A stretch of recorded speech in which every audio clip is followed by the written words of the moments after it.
Welcome to Meet the Podcasters, the show where I sit down and talk to successful podcast hosts about their craft. My guests today are Eoin Murphy and Daire Fitz, hosts of the Sika Strength podcast. On the show and on their YouTube channel, Eoin and Dara give their refreshingly honest and entertaining take on strength training methods, performance strategies, sports psychology, and much more. They've also recorded multiple interviews with notable guests, including Olympic medalists and some of the world's most respected and successful weightlifting coaches. I've been a fan of the show myself for a while now. Admittedly, I may be slightly biased as I'm Irish as well, but it was great to have the opportunity to learn more about what goes on behind the scenes at Sika when it comes to creating content, engaging with the audience they've built up, and their plans for the future. As co-hosts, I think Eoin and Dara have that hard to replicate dynamic behind the mics where their friendship really shines through in the content they create, making it much more engaging and entertaining to listen to. And when you couple that with the fact that they're genuine experts on strength and performance, it's no surprise to me that their audience and subscriber numbers have grown quickly over the past 6 months. It's obvious that they've lived and breathed weightlifting and sports performance every day for years and years, which is something that you just can't fake.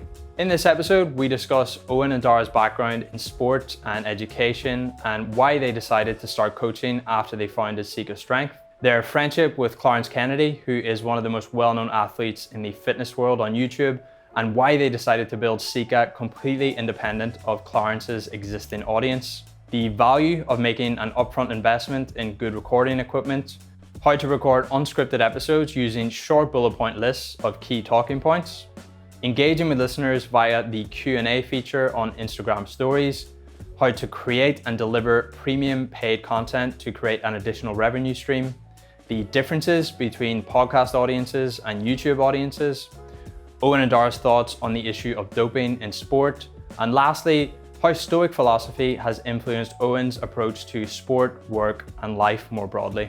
As always, you can find links to the things we mentioned in this episode on the show notes on the Podcast.co website. The link is in the description if you'd like to go there and check those out. But now, let's get into the conversation.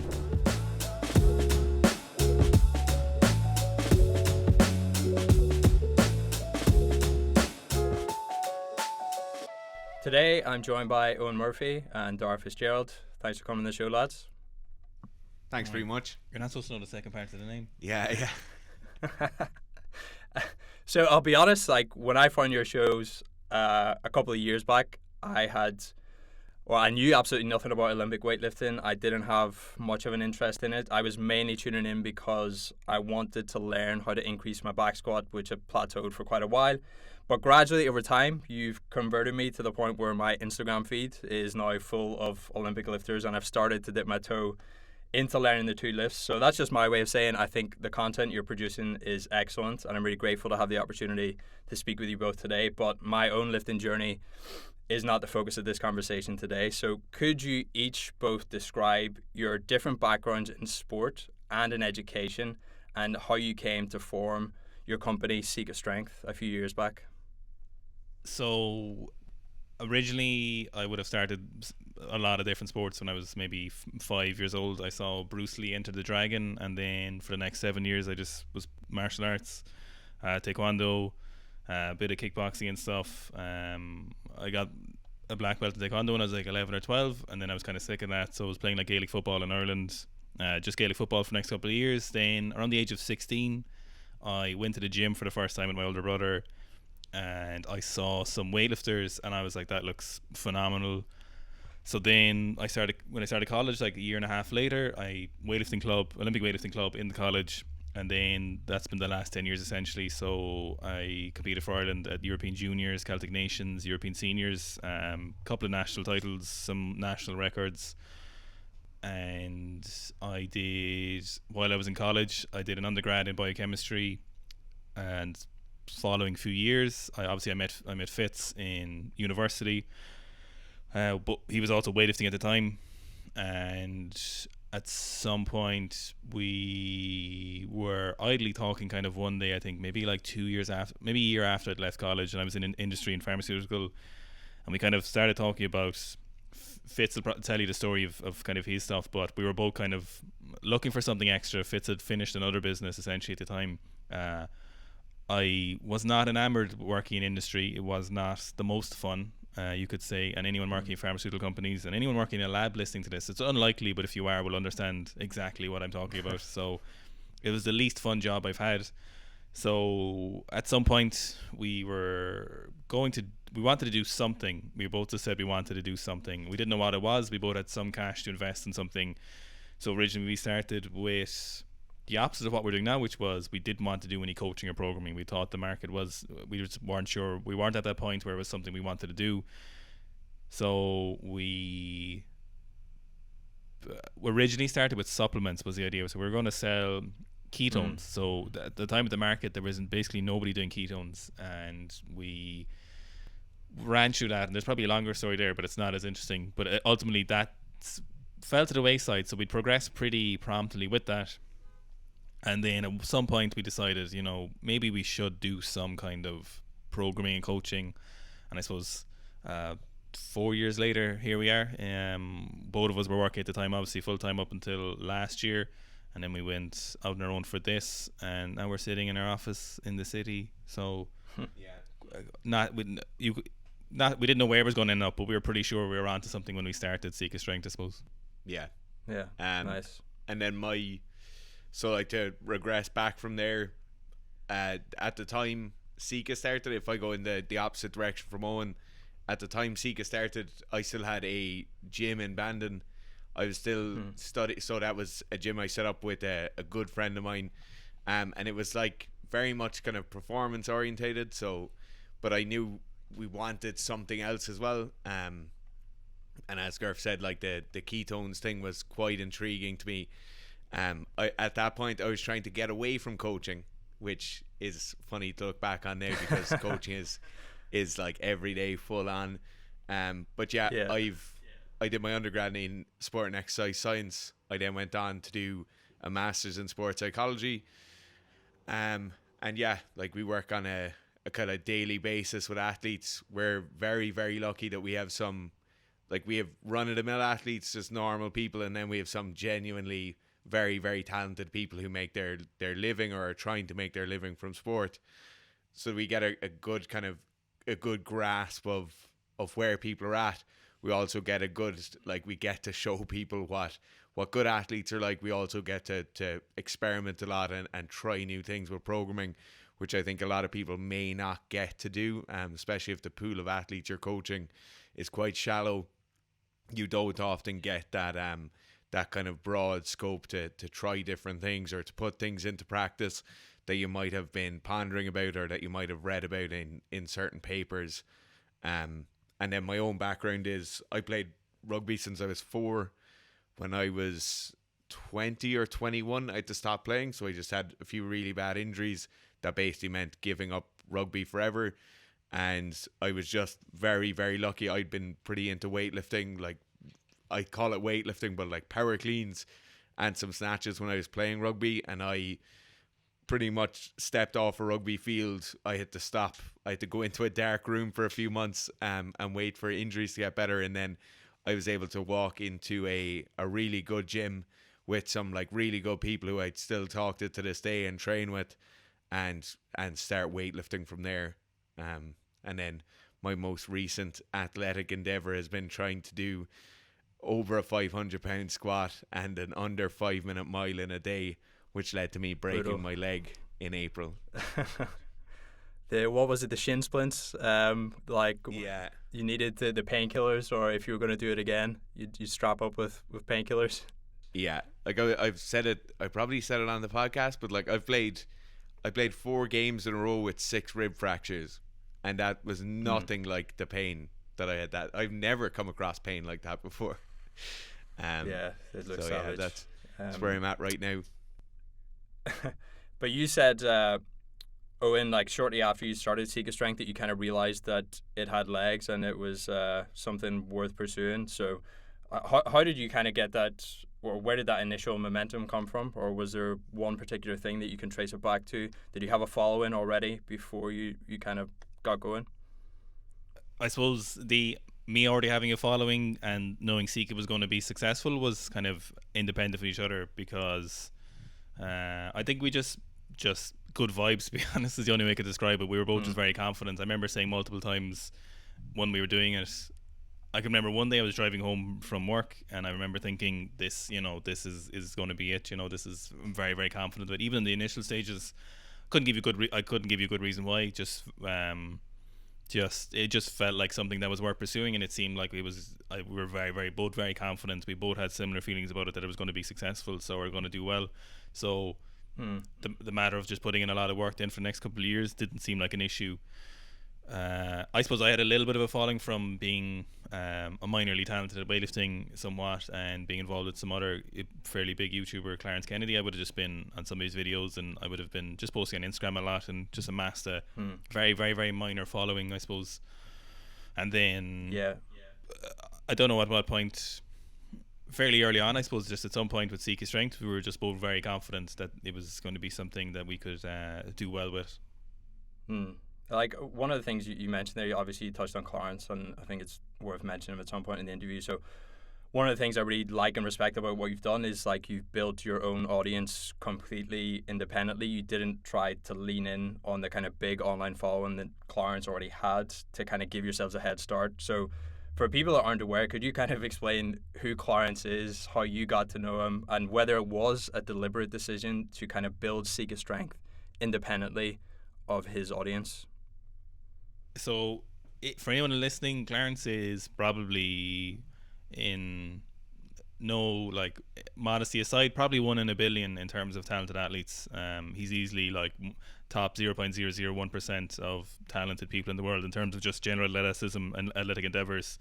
He is up there with any of the top athletes who ever lived in the last century and a half, and I think he's just, people internationally and nationally, abroad, everywhere, just intuitively understand that Clarence is just a unique human being, and from something about him, just people just love, like grandmothers, 10-year-old children, everyone just can see that Clarence is a talented human being, and he's quite very, very popular on YouTube. And I would have met Clarence initially well before he was ever popular on YouTube, or he was barely, I think he was posting somewhat on YouTube at the time, but it was a very niche following, and he just went to he trained in the same gym as I did in University of Limerick in Ireland, and just met him one evening, and just, obviously there was like 10 weightlifters in the country at the time, so when two weightlifters met each other, we're both young weightlifters. He had a couple of years experience on me and a lot of kilos on me as well in terms of his lifts, but we both started training together fairly regularly, and that was, I think that's nearly a decade ago now, and obviously his lifting progressed to incredible proportions, and along with his YouTube following and his internet fame, and we obviously would have just trained with him regularly, and my lifting ain't so bad myself compared to other people watching him, so would have just featured on his videos because I would have just gone training with him. And I think when we started Sika, it was something we definitely wanted to make sure was very, very separate. It was something that stood on our own legs. So in the short term, it may have meant that we wouldn't have got as many views or followers or downloads on a podcast or, subscribers on YouTube. But in the long run, it would let us stand on our own feet. So we were very, very, very conscious, and still are, to remain, keep things separate from Clarence. I suppose, one, we wanted to do it just to prove a point to, that whatever success we had nothing to do with Clarence's internet fame, our association with him, and it's just for a point of ego from ourselves. We just wanted to prove, realistically, the part of it is that we just wanted, no one could ever come to us and say, oh, you only have a following because Clarence shared your stuff or had you in your videos, so we were very, very conscious of that, and it was a very definite thought process that we just didn't want. I don't know if anyone listens to Gary Vee, and it's a bit cringy. I think he's a bit of a meme at the moment, but I think he gives a lot of good advice. But he talked about when he left his father's wine shop, that he made sure he took no money because he wanted to prove to people he could do stuff. So in a less kind of less aggressive way, we just were like, no, we're not going to use Clarence because we need to do our own thing, because if we made loads of videos being like Podcast with Clarence or YouTube training with Clarence Kennedy or whatever, the short-term views would be great because people would only be there to watch him, but would they stay and watch the rest of it?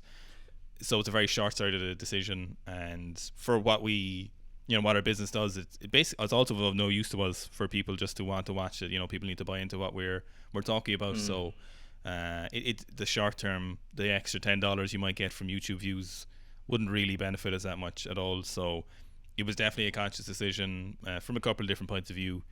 to not involve it. So, and it's unlikely we will for a long time. I think maybe when we're a lot bigger, we can be confident that it's we might do exclusive interview with Clarence Kennedy or something. Maybe like 100,000 subscribers time or something like that. Maybe we might do it, but until then, it's not. It's just something we definitely wanted to draw a line in the sand with, so we could just be proud of whatever we're doing. Definitely seems like a wise move. And it's a lot of people who are interested in the short-term gains might maybe go for that, but as you said, if you're trying to build a business where you need people to buy into you as coaches, then it makes much more sense. So when I first started listening to the podcast, you had an episode where you kind of described how you started it, and as far as I can remember, I'm not sure what episode it was, but you kind of went out and found what gear and equipment Tim Ferriss used, and then you kind of just went out and bought it straight away, which I imagine if you had just started the company at the time, probably was a significant upfront investment.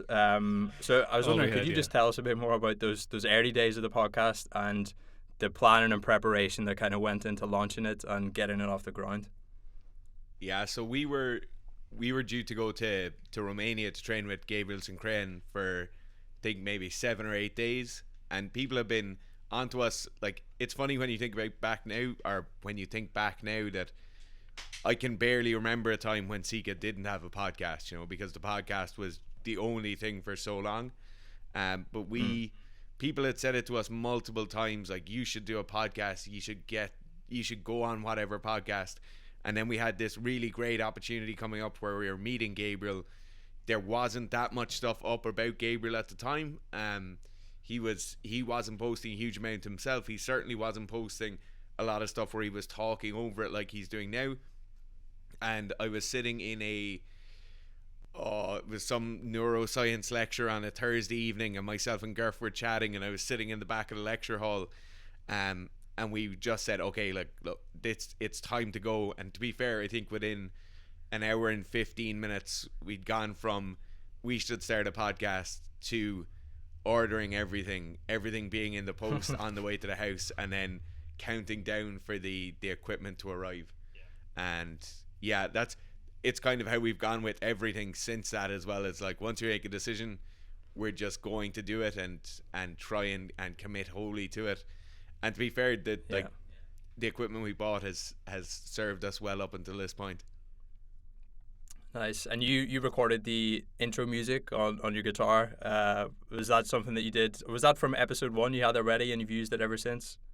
I think so. Maybe. I can't. Although the first episode we recorded in Romania at the time, so it's definitely very early on. Yeah, episode 1 or 2, I would say. Like, the intro was like, some people were just on the Instagram and stuff were like, oh, you need an intro. Right.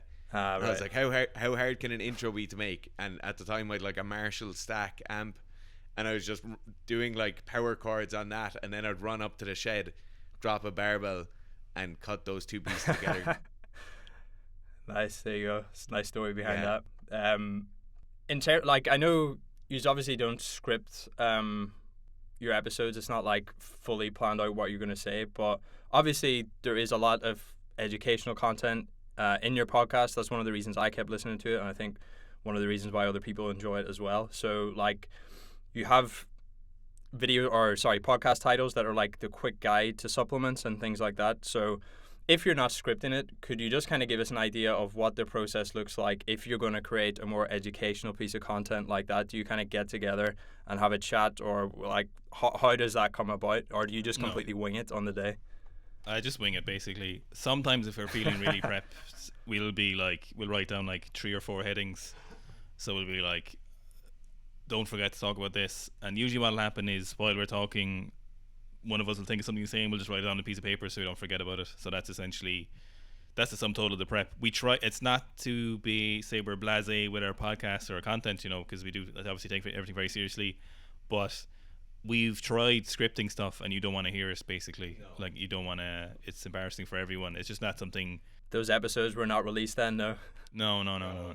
If someone had them, they could definitely blackmail us for a lot of money, but we tried scripting, we tried stuff like that, we tried more regimented stuff, and it's just not the way our brains work, and it's not the way we're able to kind of come across. So we do prep stuff for like videos now and stuff. We'll go through a little bit, like if it's a longer video, we'll just do like write down segments and stuff for sure, which is, I think for YouTube videos and stuff, it's more important to have a distinct flow and like an overlay, but it's still not a script, and that we're talking 15 minutes on a writing pad before.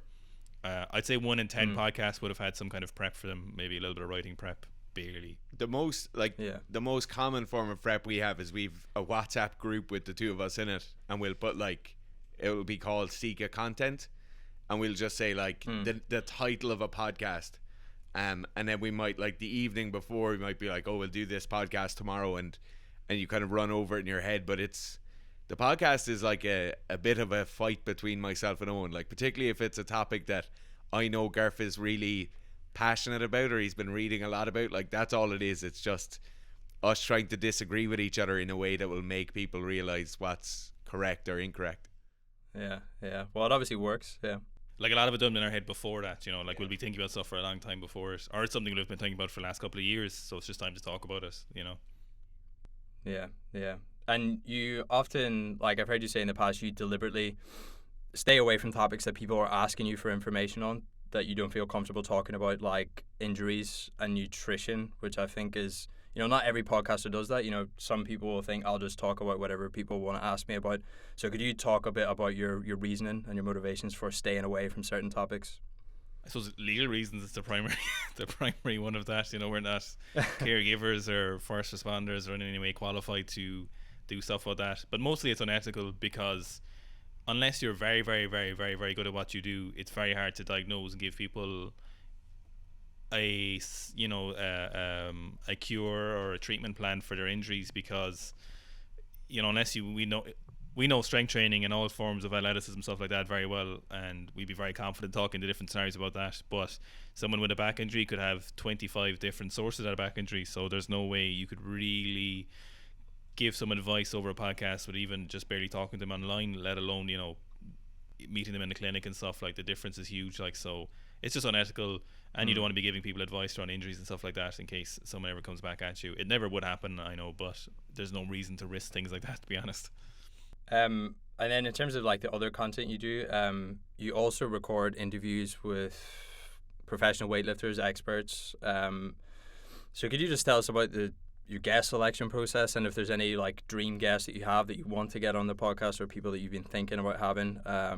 Is that something that you want to do more of in the future? We've been absolutely blessed. Like, we've been unbelievably lucky with some people we've just come in contact with kind of through friends of friends, and we've just been lucky that people have responded to us, or somebody's brought us to somebody else's attention. Like, the classic example we have for this is Miso Asano, who's pretty much like the favorite for gold medal in his weight class this year in Tokyo. He's an unbelievable young weightlifter. Myself and Garth were on a bit of a sabbatical a few years ago. We were driving across the world in an old Nissan Micra, and we happened to go training in Uzbekistan. But we got a connection. Yeah. Someone we knew who was very in with a lot of different countries' national training centers put us in contact with the training center. And then while we were at the training center, they said, Miso Asano might be there. We ended up meeting him, going training with him the next day, and then the next year we were in Qatar training with him for a week. So like, these kind of connections pop up, and we just like, we do our best to never ever like take advantage of things or push things too hard. And I think it's worked well for us so far, of like, don't be asking people to do loads of videos, don't be asking people to constantly come back on the podcast. But we've had like repeat guests on, like Broderick, who are more than happy to give their time. And yeah, we're just kind of selective as well over who we actually do get to speak on the podcast. Yeah, the Broderick episodes are good. Project Chavez, if anyone wants to go check those out, if you're interested in the topic of doping in sports, they're a real kind of eye-opener. I enjoyed those episodes. We might talk about them a bit later on in the conversation. But one of the other things I wanted to touch on, which I think you guys do really well, is, you know, it is hard to grow a podcast, and it is difficult to kind of get new listeners. But one of the most important things is to keep the listeners that you already have engaged, which is something which I think you go out of your way to do. I think, Eoin, you had like the Q&As on Instagram. I've never seen anyone do as many Q&As on Instagram. And like, I'm just interested, do you feel like all that time that you pumped into those, was that beneficial? Is it something that you look back on, you think that was worth doing? Oh yeah, absolutely. Yeah. I suppose like coming from, you know, a lot of different sports, if you do stuff for a long time without seeing any progress, it's not an issue, you know. So by the time I got to maybe like 25, I'd done a lot of sports which were difficult and required a lot of hours, so monotonous actions didn't really disturb us that much because most of the things I'd done required that. So when it came to business, more monotonous action never felt like something I wouldn't have to do anyway, so it just made sense to keep doing what I'd always done, and just keep doing it, literally. You know, you can never discount the help you can give one person, you know. And I think like Tim Ferriss talked about something before, like 1,000 true fans is all you ever need, you know. But you just get one person who is, you know, if you help one person every day, you've no idea the connection you can make with someone or how much you can help someone when you answer a single question like that. And I know it means a lot to some people to get their answers made, so everyone is benefiting from those scenarios, you know. I was helping people, they were becoming customers eventually, or just fans of stuff, and they were getting a lot of help, and you know, I was quite happy to hone my skills talking about stuff, so everyone was getting a benefit from it, you know. Yeah, and as you mentioned there, like obviously, yeah, it means a lot to the people on the other end, and it's one of the best ways to kind of get people invested in what you do. And as you said, a lot of those people might go on to become customers. And then in terms of keeping on the engagement topic, you also have like a higher level of engagement. So you have a Facebook group for members, people who are customers, people who have bought your coaching programs. And being a member of that myself, just looking at it, there's like an awful lot of work that goes into that. So could you just kind of break down what goes on there, like how you approach that, and why you feel that's important to continue to do? I think the thing with the Facebook group is like loads of people sell programs, loads of people like sell a program that's like PDF form, you can go on, you can buy it. Even more people give away free programs, and like the essence of the program and how it's written and the backing of the program and how well people progress is important. But unless there's somebody there to say like, okay, I think you need to push a bit harder here, or I think you actually need to pull back for a week or two, a lot of the kind of nuance or a lot of the effectiveness of that PDF aren't as pronounced. So for us, we needed to find a way. So that's the first thing, is that you can give some sort of coaching insight without people having to actually email you or message you or ask you for a call. Like, it's very simple. They have 2 live streams every week. They just pop up their questions or pop up a video for feedback into the thread for the live stream twice a week. Then there's the second aspect, and it's probably just as important, is like people feeling like they have a community. I think especially this year, or like the last year and a half since gyms have closed, people have really realized like how much they actually miss just bouncing ideas off each other, noticing other people progressing as well as you're progressing. Like we've all been there when our training isn't going great, but the guy or the girl who tends to train at the same time of us is getting way stronger, and it's kind of cool to see them doing well as well. So that group in particular does, like, it achieves both of those things, and like it's fun for us. We like giving people feedback. We like having a connection with those people, as well as having a connection with the one-to-one athletes we have. Yeah, and then in terms of like, well, how you can package up that coaching, or it's a kind of different thing you do, but you recently launched like the back squat masterclass content, which is premium content, which is, you know, separate from the stuff you do in the YouTube channel and the podcast. But could you just talk a bit about why you felt it was important to create that premium content, and is that something that you're planning to do more of in the future? So you know, to be completely honest, is from a business perspective, you know, the more streams of revenue you have, the better it is, the more better. Like, it's just a better option. You know, if you have different streams of revenue, it only makes sense from a, you know, I think sometimes people, when you hear people talk, people who are businesses are largely supported by online stuff, people kind of don't like to talk about the fact that ultimately you're a business and you're trying to earn a wage and be successful, so people like to talk about you only want to do it for the good of other people, and there's certainly no financial gain from you. Meanwhile, they're selling fit tees and apps that are making them a couple of $100K a year, and then they act like it's just for the community, and they do YouTube regardless, So like, we thoroughly enjoy doing YouTube and podcasts, otherwise we wouldn't be doing this. We wouldn't have left other jobs to do it, but at the same time, we have a business and we want to be successful. I don't think it's not a shameful or negative thing to say, even though sometimes it feels like people would make it out to be, but also because it's also just a good product for people to have. It's a product people want, because we did them originally. The idea was just to do those lectures live, so people would just pay to do a live lecture. So it's like, because people couldn't travel, we couldn't travel with seminars. It was a great way to get people to give them an opportunity, and people who attended those lectures live could talk to us at the end, and we went through all of their problems. And then we were like, loads of people messaged saying, can you put these online after? We'll pay good money to watch these later, So we just the original idea was literally just record them, and then we were like, maybe we'll put them up after, but people kept asking about it. And then Teachable Daire has this thing, I call it like crackhead energy, where when he wants to figure out a problem, he won't be able to talk to me for a couple of hours because he won't stop trying to figure out how to solve something. Like, genuinely, he won't be able to talk. Like, I'll be trying to show him something and he'll be like, he just won't be able to concentrate only on the thing he's doing. But eventually we got to Teachable, and loads of people kept asking, can we put him online? So we were like, this is a no-brainer. The Teachable platform is really useful for what we're trying to do. And so we've loads of plans for more of those to be done. So we'll keep doing them live for people to attend live, and then that live stuff then gives us an opportunity to get some really specific context on people's problems. So then we upload the question part of it as well.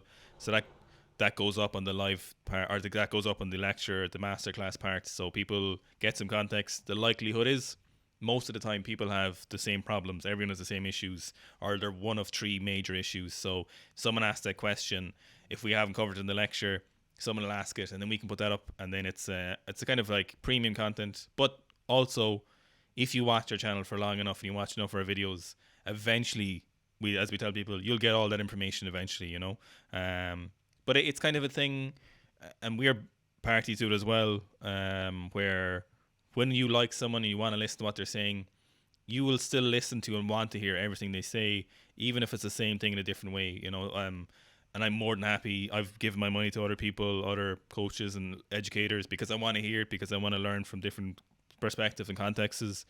So the masterclasses are just another thing for us, for a business. It's a thing we enjoy doing. People get value from it. And of course, while we do want to be successful and have great revenue streams, it also needs to be really high quality products. It needs to be something, because customer service is so much hassle. The better product you have, the less people will come back and annoy you with it. No, that's kind of a joke, but it's kind of tongue in cheek. But you have to be putting out good stuff as well. Meet the Podcasters is brought to you by Matchmaker.fm, the largest online platform connecting podcasters with great guests. Whether you're looking for a qualified expert to feature in your next episode, or you'd like to get booked as a guest yourself, you can sign up today for free. Simply create your profile and get instant access to a growing database of more than 40,000 hosts, producers, and subject matter experts from around the world. You can filter profiles by category, location, and language spoken to quickly pinpoint the right guests and shows. And if you need help promoting your own episodes, you can find lists of other podcasters open to ad swaps and cross promotions. Join the community, record better content, and reach a wider audience. Try it out today by heading to matchmaker.fm or clicking the link in the description. And now, let's get back to the episode. So yeah, obviously the masterclass content, like, the demand was there. It only makes sense to kind of go out if that's what people are looking for. But one of the things I was just interested to know about, obviously, you are running a business now, and you have made the transition from both of you working other jobs and kind of doing Sika Strength on the side, and then there was a while where you had a period of transition and went to doing Sika Strength full time, which is big, and there's less stability, less security that comes with that. So I was just wondering if you could talk about that period of transition and why you felt it was right to do at the time, because a lot of podcasters won't make the transition to running their business full time. I'll go first because I had a wider perspective of this. So basically, the stress of doing a job you really don't like doing is much, much more than just the little stress of running a business by yourself. Like for anyone, if you think it's stressful having to do your own business, it's nothing. For us, it was nothing in comparison to doing stuff with your life you didn't want to do. Like working for other people feels like prison to me looking back now, ultimately, like is the way I describe it. So I think so. Like last year, the start of last year, we came to a kind of a crux point where I'd been working in industry for a couple of years. I was on like my third company at this stage. I said by the end of the year, or by like September of last year, I was like, look, Daire, I want to leave. Daire was just finishing his master's in sports psychology, and he'd started his new job in kind of January that year. But I was like, Daire, look, I really want to leave by September, because fuck this, basically. And pandemic hit, so obviously we were like, oh shit, like what are we gonna do? So that was obviously kind of put on the back burner for a few months until the middle of the summer. And I used to be able to leave my job and I'd be like, forget about it, just completely wipe my mind of it. But I found like it was getting to the stage where it was annoying me on weekends, where I was just like, I just didn't want to be there anymore. And I knew from the first few months in the industry, the first few weeks, that I was like, this isn't for me. But obviously there's, taking risks and just being a dumbass, so I wasn't going to become a bum and homeless and like not earn a wage. So we put stuff in an action to get where I wanted to go eventually. So I was willing to wait a couple of years. Again, the monotony thing kind of comes back, where I can just bang my head against the wall for a while. And same with Fitz, like we're both lucky in that regard. So Fitz had started his new career. Middle of summer, I remember we were training in his shed and I was like, look, Daire, next month I'm handing in my notice. Like we can make it work. I'll just come to you in the evenings. I don't care. I'm leaving. Like I just can't be here anymore. I just don't want to do it. And Daire was kind of like, he just started a new career and kind of a new stuff. So I was like, there's no pressure on you leaving. He was kind of enjoying it at the time. So I was like, this is no problem. I have to leave, like basically. And then I said it to Daire, and then like a week later, Daire was like, fuck this, I'm leaving too. We're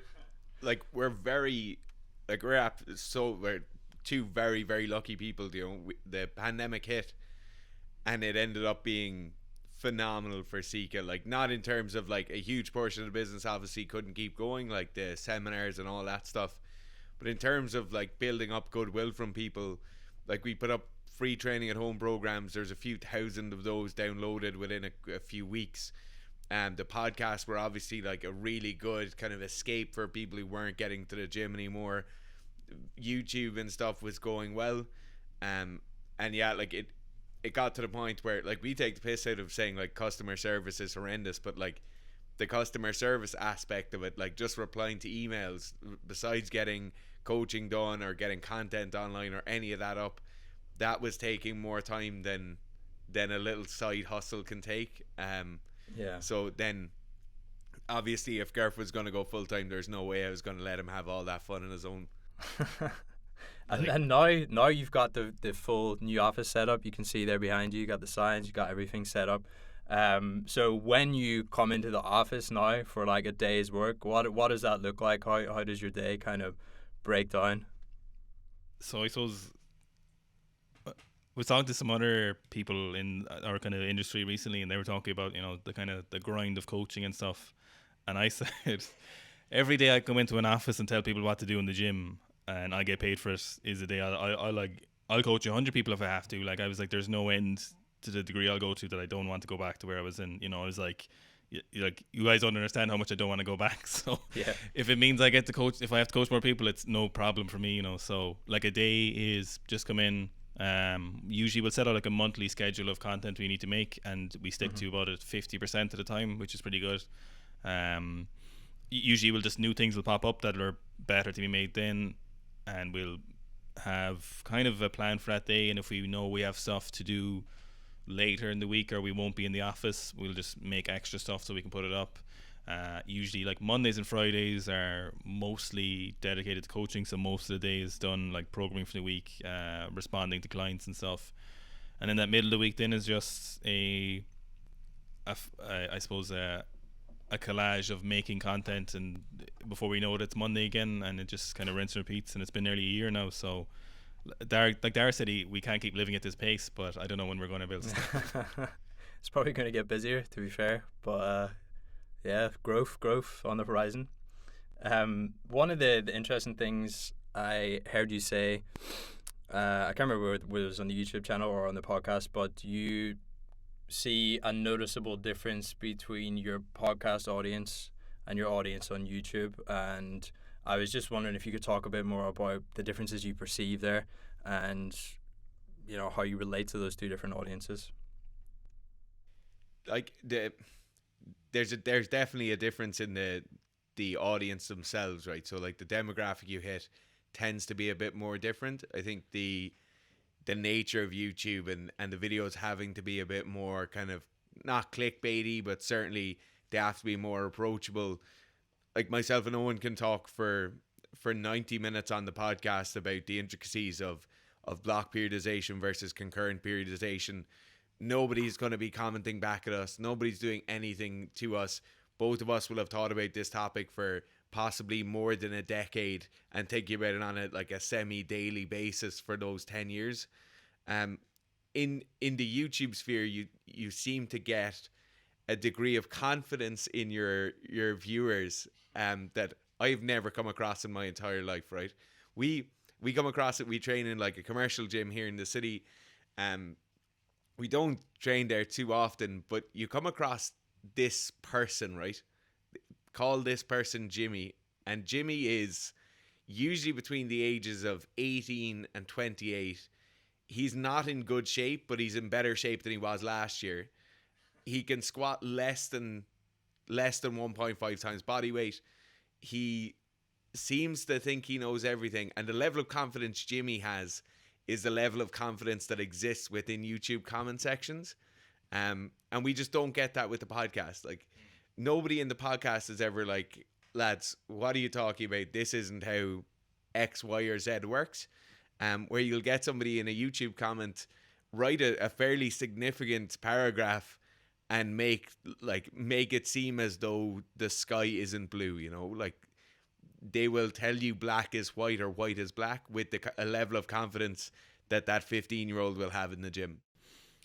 So I feel like the biggest difference between podcasting and YouTubing is, you just, like Fitz said, you just don't have any interaction with your podcast audience immediately. So, like, for example, recently we talked in a Shit Talk podcast where I argued for having a fire extinguisher in the office, and Fitz argued against it. And I told people DM us on Instagram. We got a lot of DMs and comments on the YouTube saying, of course, we should have a fire extinguisher. Fitz used a ludicrous analogy saying if there was a bear in an elevator, would you be worried about it then or something? And obviously everyone agreed with me because, of course, you should have a fire extinguisher in the... But ultimately, you have like you have very little feedback with your podcast audience other than the fact that they keep listening. So you hope whatever you're doing is doing them a favor and it's something they enjoy.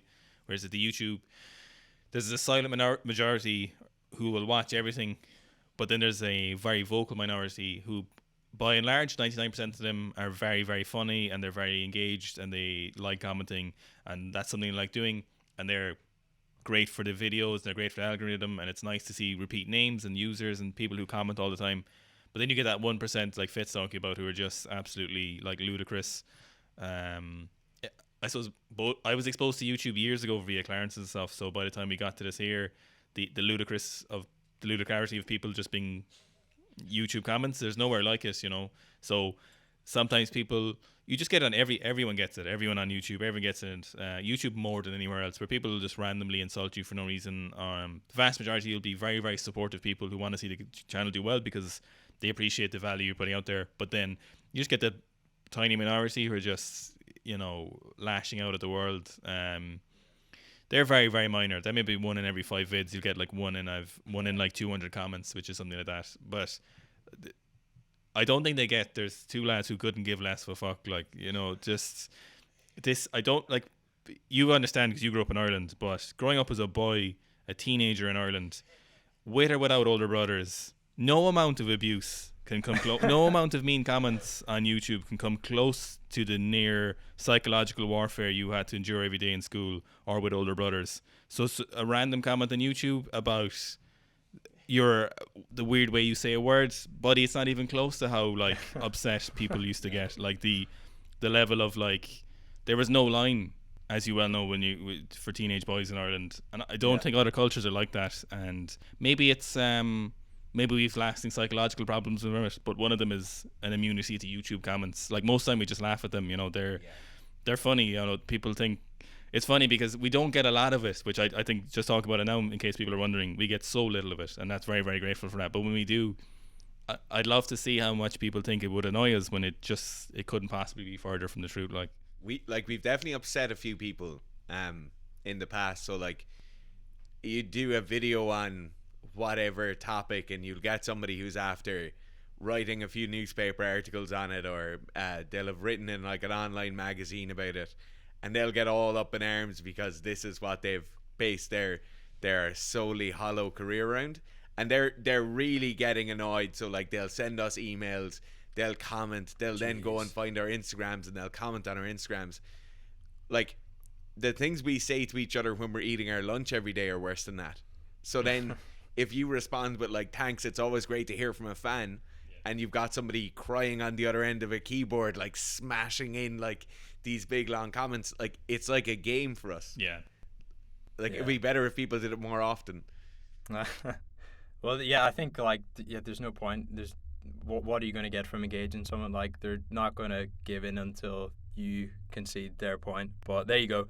Who knew growing up in Ireland would equip you with the personality and the skills you need to succeed as a YouTube content creator? But you know, because people do get really down about that. Like, you do hear people talk, like it does get to people, you know. So it's just worth bearing in mind, I suppose.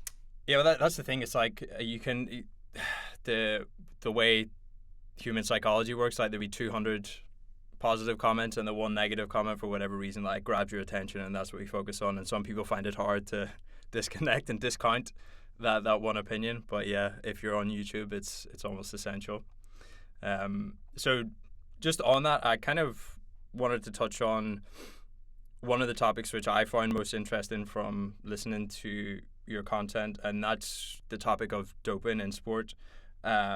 I feel like my eyes have kind of been opened from listening to some of the content you've created. We mentioned earlier about Broderick Chavez. You recorded 2 interviews with him, so if anyone is interested in learning more about doping in sport, I'd recommend going and checking those out. But could you kind of break down for people your thoughts and opinions on that subject, because it is so controversial and people are so emotionally invested in whatever their particular stance is on the issue?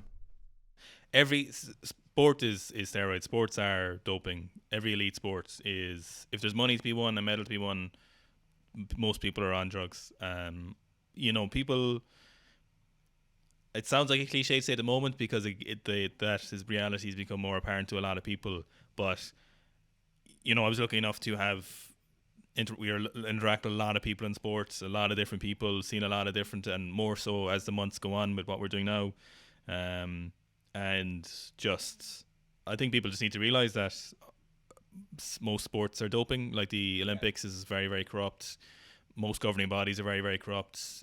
WADA is incredibly corrupt or inept, or both of those. That's the World Anti-Doping Agency.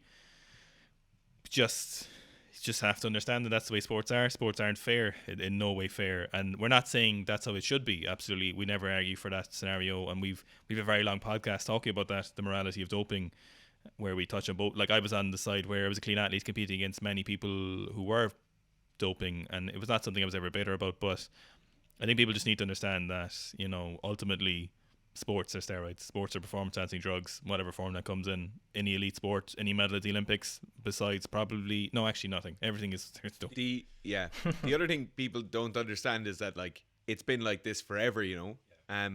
I think in Ireland we have a slightly unique perspective, where we have this kind of domestic sport scene which is quite big and seems to rival professional sports, or seems to rival Olympic sports in terms of how popular it is. So you've got the GAA with Gaelic football and hurling, or ladies Gaelic football and camogie, and the level of sport and the level of like engagement will rival international rugby or international soccer or anything like that.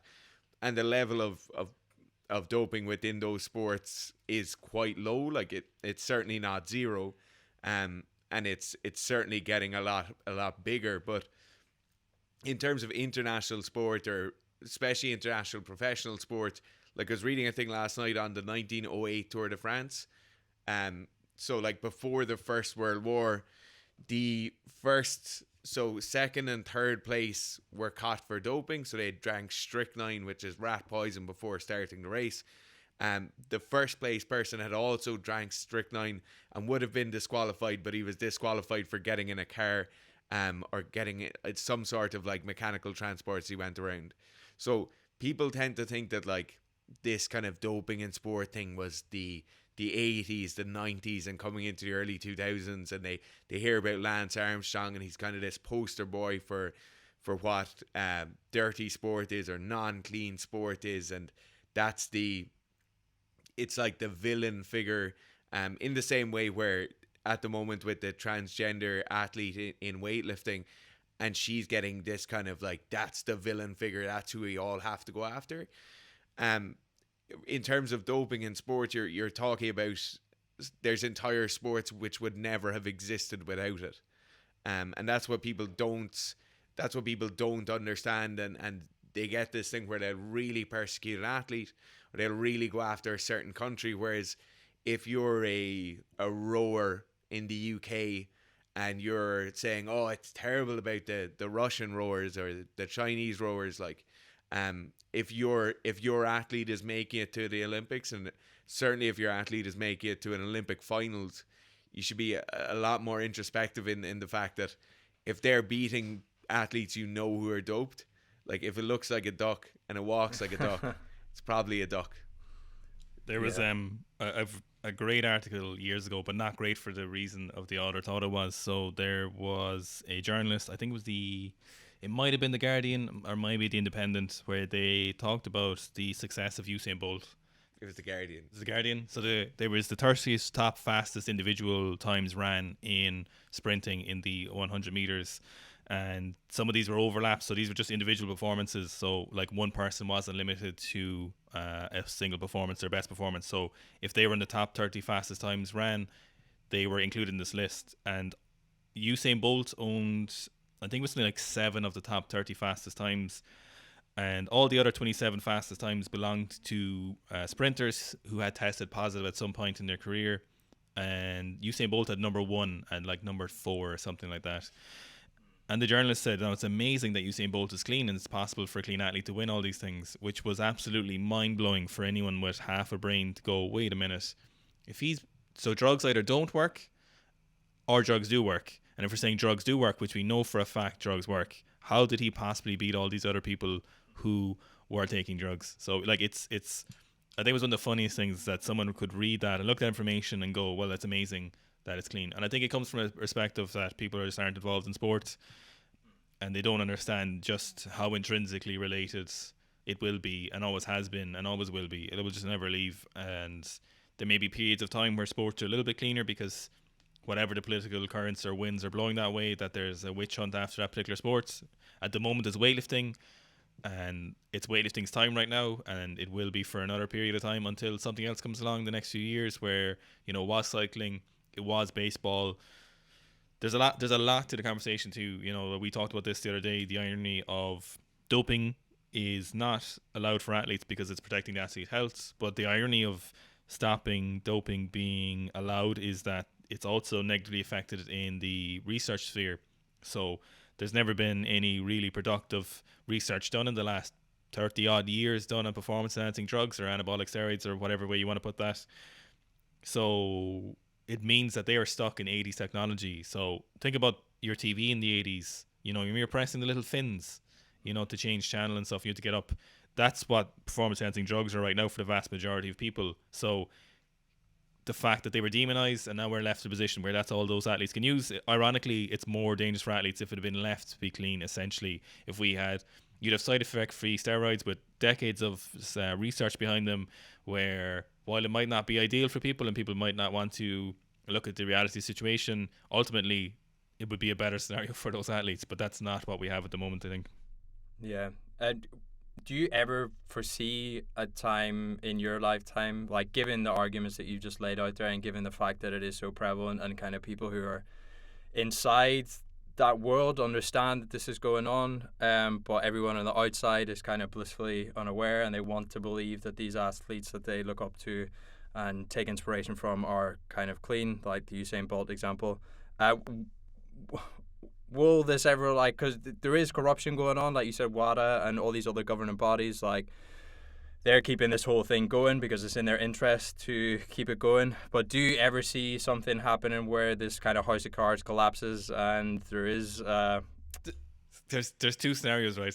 There's, if you fundamentally change the human condition where money and greed aren't part of the human condition, or gene doping becomes so prevalent that sports becomes irrelevant because it's impossible to, in like decades hence, when either it'll be verified because everyone will have the same advantages and it comes down to who wants to watch sports, or it'll be so extreme from gene doping that sport will be meaningless because it won't matter. I think it's probably the former, to be honest. Yeah. Like, we were looking it up at dinner last night, partly joking because my dog is getting quite old, and we were looking up how much it is to clone your dog. So in the US at the moment, you can clone your dog for $50,000. If you can do that with like a canine sample at the moment, cloning a human, like, that's to actually clone something fully. That's not to manipulate the genes that exist within them. So, like, gene doping is something that has been, or like gene doping is a theoretical concept right now, right? Where we're at the point where we know it can be done. You can manipulate people's genes in a medical context. A lot of that stuff has been trialed and it's been changed, and like so issues like certain medical conditions can't be solved except through manipulation of genes, like muscle dystrophy conditions and stuff like that. Like, those trials have been done with humans successfully. They've also been done with humans which had terrible outcomes and resulted in the death of the participants. But that's the situation where steroids in sport don't exist anymore. The situation where you alter someone's genetic coding to make them all the things that a performance enhancing drug would have done. Like, in my opinion, and I think it's in Gerf's as well, is that, like, sport is never going to regress. Like, we're never going to have a less efficient car. We're never going to want a food that tastes worse, that takes longer to grow. We're never going to want to make less money for more work. And it's the same way we're never going to want to be worse at sport. Like, probably my last point on anti-doping stuff is, like, there's a really big prevalent issue with drugs in sport at the moment that it's nothing to do with sport. In my opinion, the biggest issue we have at the moment is the use of performance enhancing drugs recreationally in a fairly young group of people, and they're using drugs, be they actual anabolic steroids or they're using SARMs, with almost no knowledge of what's going on. They're using things they're buying online that they don't really understand. Like, they're non-tested. They're made in someone's bathtub or a saucepan in a shed somewhere. And that's a much bigger issue. That's the issue of catching bronze medal versus silver medal in gymnastics at the Olympics isn't an issue. Like, in my opinion, it's not a moral issue we need to look after. But if you're looking at, like, teenagers drastically altering how they're going to live the rest of their lives or having long-term health outcomes from bad decisions they made as children, basically, like, that's a big issue that needs to be sorted. Not whether it's Usain Bolt or somebody else wins in the sprinting. For me anyway. No, and I suppose given the nature of the work that you do, you probably have a better insight than most people into how prevalent that is going on amongst that younger age group. I imagine there are people who, you hear from people who are, taking this or taking that, or do people ask you advice on, like, well, what should I do? Or are you just like point blank, this is not a wise decision? This is not us. If we don't give advice on injuries and we don't give advice on nutrition, we sure as hell don't give advice on something that's illegal. Yeah. No, that makes sense. So just to kind of wrap up, just wanted to touch on one final topic, just kind of based on one of the videos you recently uploaded to your YouTube channel. So as Eoin, you uploaded a video called Responding to Zach Tallender's Retirement, and it's a bit different from the content you normally produce, but I thought it was really great bit of content. And I noticed there was, a Stoic influence in there. Like, I'm a fan of Stoicism myself. I've got a lot of value out of it.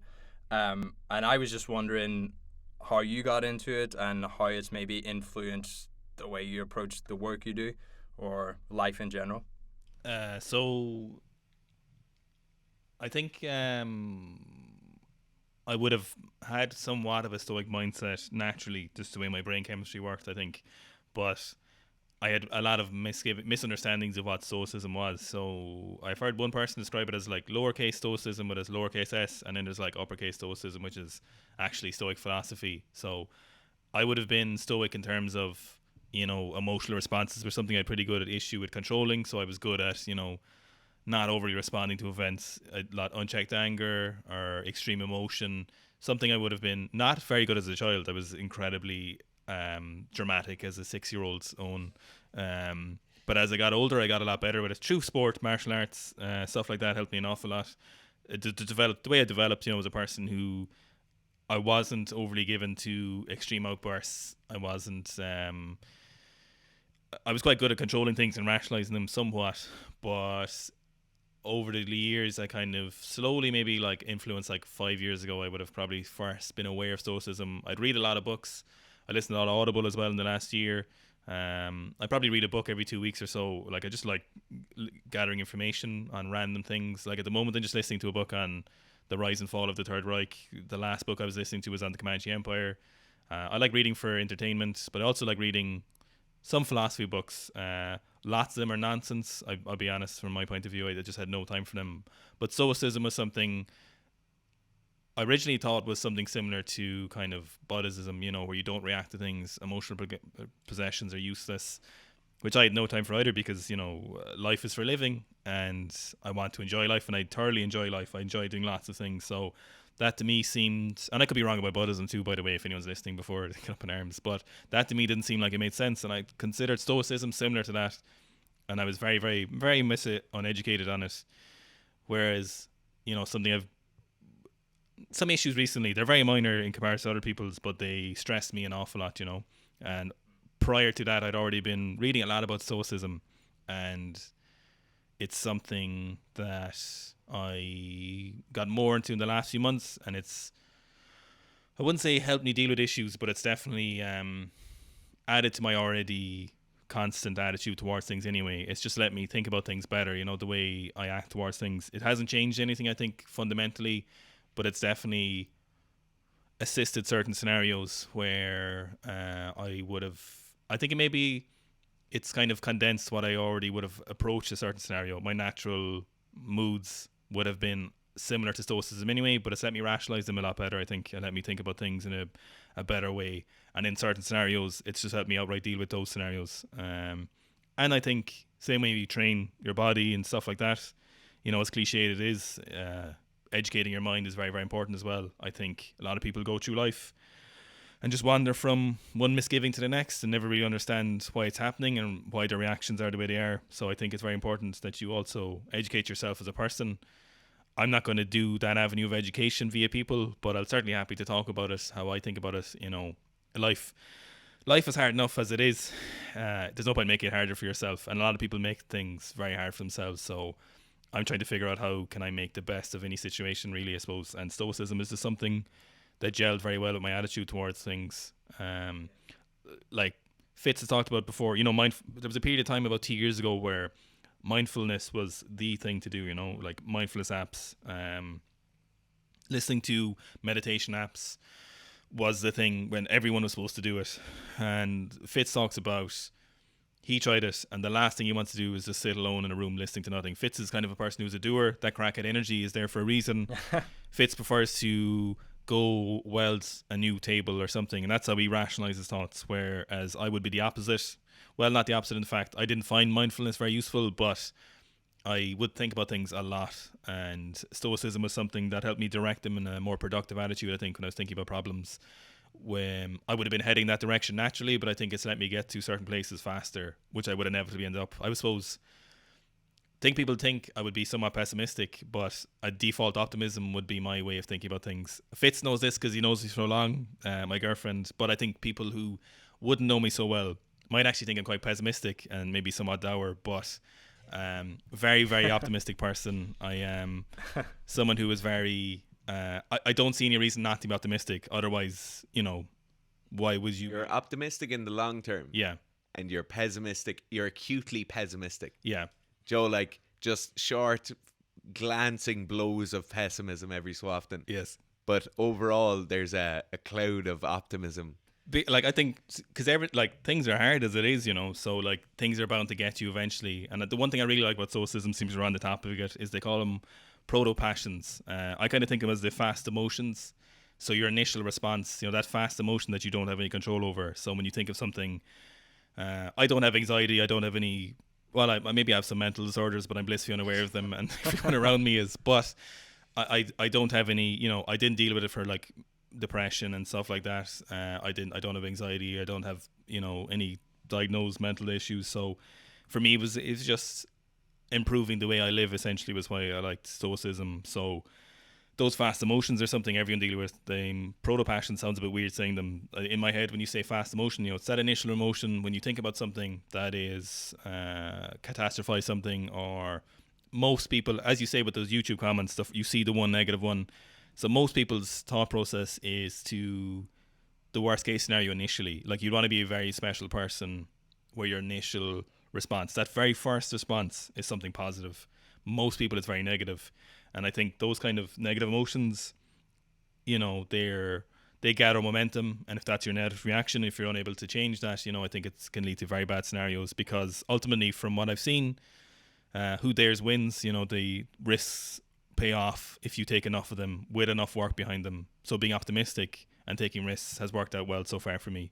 I'm still here currently, and that might not be the case next year, but I'll continue to live the way I've living. And I'm not talking about, try heroin or try meth, but I mean, take the risks on certain things if you put in enough work to them. That's kind of a very, very short but very long answer to that question, I think.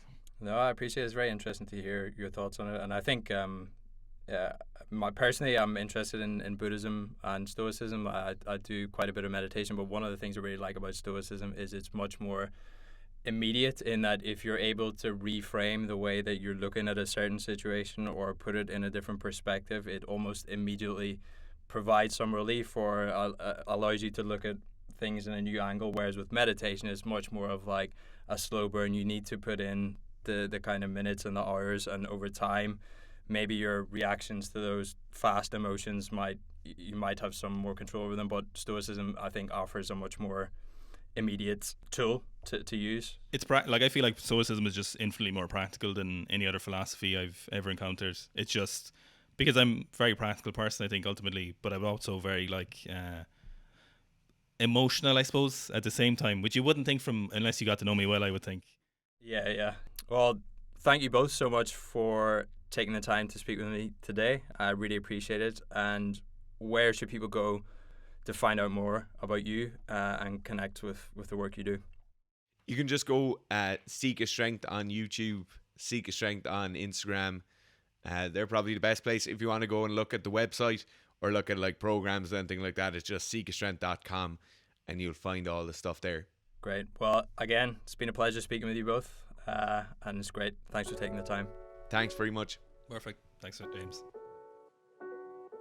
That's it for this episode. Thank you for taking the time to tune in. If you enjoyed the conversation or find it useful, please do hit the like and subscribe buttons. Look, it only takes a couple of seconds for you to do, but it really does make a huge difference to myself and to Ben, who's done a great job behind the scenes on all the recording, editing, and post-production work on this series. If there are any podcasters you'd like to see in the next season or topics you'd like us to cover in the future, the best place to leave us that feedback is in the YouTube comments section. Alternatively, you can leave the show a rating and review on Apple Podcasts if you're listening rather than watching. That helps us keep the algorithmic overlords of the audio world happy. Lastly, if it feels right to you, please do tell the other podcasters or aspiring podcasters in your life about the show, as that's still one of the best ways we have to reach the right people with this content. That's it for me. Thanks again for listening, and I'll see you next time.